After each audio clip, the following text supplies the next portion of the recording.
Blue சட்டை மாறன் எப்பவும் போல ரோமியோ படத்தையும் ரிவ்யூ பண்ணியிருந்தாரு. படத்துல ஸ்கிரீன் பிளே சரியில்லை, எடிட்டிங் சரியில்லை, ஆக்டிங் சரியில்லைன்னு நெகட்டிவ் ரிவ்யூ பண்ணியிருந்தாரு. இப்போ இதுக்கு விஜய் ஆண்டனி பதிலடி கொடுத்திருக்காரு.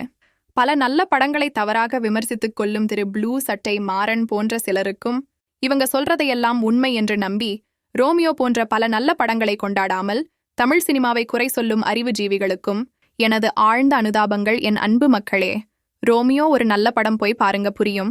ரோமியோவை அன்பே சிவமாக்கிடாதீங்கன்னு சொல்லியிருக்காரு. இதுக்கு பதில் சொன்ன ப்ளூ சட்டை மாறன், சமீபத்தில் வந்த ரத்தம் கொலை மட்டுமல்ல, பல ஃப்ளாப்புகளை தந்தவர். எப்படியாவது இந்த படத்தை ஓட்ட வேண்டிய கட்டாயம். ஆகவே முதலிரவில் மனைவி சரக்கடிக்கும் போஸ்டர் வைத்து வித்தியாசமான பப்ளிசிட்டி செய்தார். ஆனாலும் மக்கள் கண்டுகொள்ளவில்லை. இப்போது விமர்சகர்களை பிராண்டி வருகிறார். அடுத்து சக்சஸ் மீட் வைங்க, தமாசா இருக்கும். முதல்ல கொஞ்சமாவது நடிக்க கத்துக்கங்க. இயக்குனர், எடிட்டர் வேலையில தலையிட்டு படத்தை காலி பண்ணாதீங்க. உங்க படம் நல்ல படம்னு மக்கள் சொல்லணும். அன்பே சிவம்னு ப்ளூ சட்டை மாறன் பதில் சொல்லியிருக்காரு.